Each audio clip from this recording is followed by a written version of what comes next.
Assalamualaikum warahmatullahi wabarakatuh. Perkenalkan, nama saya Dete Pratama. Saya dari kelas 24 Manajemen akan menerangkan apa itu kebenaran. Sebenarnya manusia bukan hanya ingin tahu, tapi manusia juga ingin tahu kebenaran. Ia ingin memiliki pengetahuan yang benar.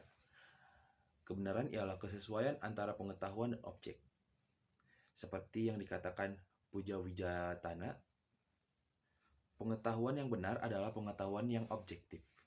Seperti contohnya, jika saya mengatakan kalau di luar sedang hujan, itu adalah kebenaran jika di luar memang sedang hujan.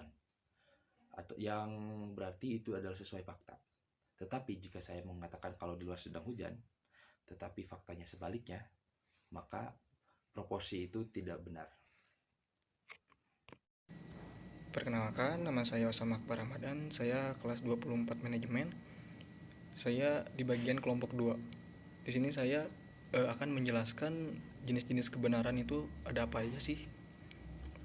Mari kita bahas. Nah, jenis kebenaran itu sebenarnya ada 3. Apa aja sih? Jenis kebenaran itu ada jenis kebenaran epistemologis, kebenaran ontologis, dan kebenaran semantik. Nah, di sini saya akan menjelaskan satu persatu. Yang pertama yaitu kebenaran epistemologis.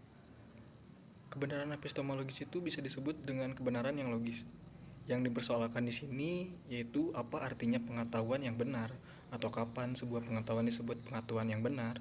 Jawabannya yaitu bila apa yang terjadi dalam pikiran subjek sesuai dengan apa yang ada di dalam objek tersebut. Lalu lanjut ke kebenaran ontologis. Apa sih kebenaran ontologis tersebut? Kebenaran ontologis itu berkaitan dengan sifat dasar atau kodratnya manusia atau objek ya. Misalnya kita mengatakan batu. Batu adalah benda padat yang keras. Ini sebuah kebenaran ontologis, sebab batu pada hakikatnya adalah benda yang padat dan keras. Jadi seperti manusia yang benar adalah manusia yang sesuai dengan kodrat kemanusiaannya. Jadi kebenaran ontologis dapat dibedakan menjadi 3 juga, ada bagiannya juga. Nah, yang pertama itu kebenaran ontologis esensial menyangkut sifat-sifat dasar atau kodrat sesuatu. Yang kedua, kebenaran ontologis naturalis menyangkut kodrat yang seperti diciptakan Tuhan.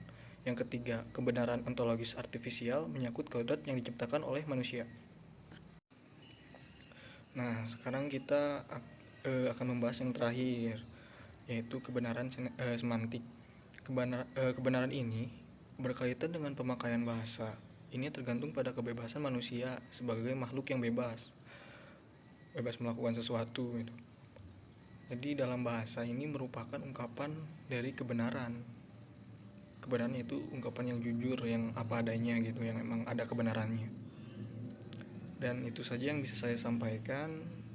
Terima kasih dan maaf bila ada salah-salah kata. Assalamualaikum warahmatullahi wabarakatuh. Nama saya Alia Nur Ayani, kelas 24 dengan NIM 502206100050. Di sini saya akan menjelaskan tentang teori-teori kebenaran. Ada 3 teori utama tentang kebenaran. Yang pertama, teori korespondensi. Yang kedua, teori koherensi. Dan yang ketiga ada teori pragmatis. Yang pertama, teori korespondensi. Teori ini mengatakan bahwa suatu proposisi dinyatakan benar jika sesuai dengan fakta. Teori ini juga dianut oleh orang-orang idealis, seperti F.H. Bradley. Definisi tentang kebenaran yang dikemukakan di depan pada dasarnya adalah teori korespondensi. Teori ini juga sangat diterima oleh kalangan luas. Salah satu contoh dari teori ini adalah daun berwarna hijau, dan benar faktanya kalau daun itu berwarna hijau. Selanjutnya ada teori koherensi.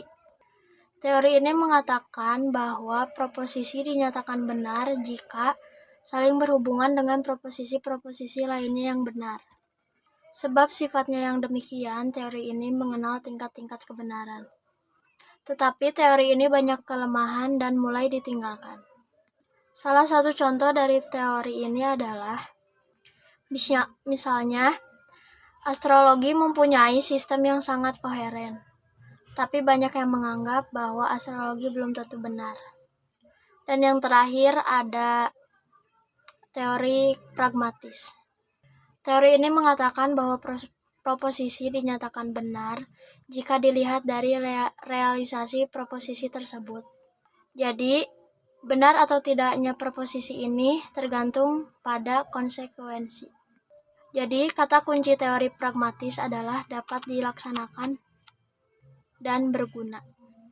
Jadi, para penganut teori ini mengatakan bahwa benar atau tidaknya sesuatu tergantung pada dapat atau tidaknya proposisi itu dapat dilaksanakan.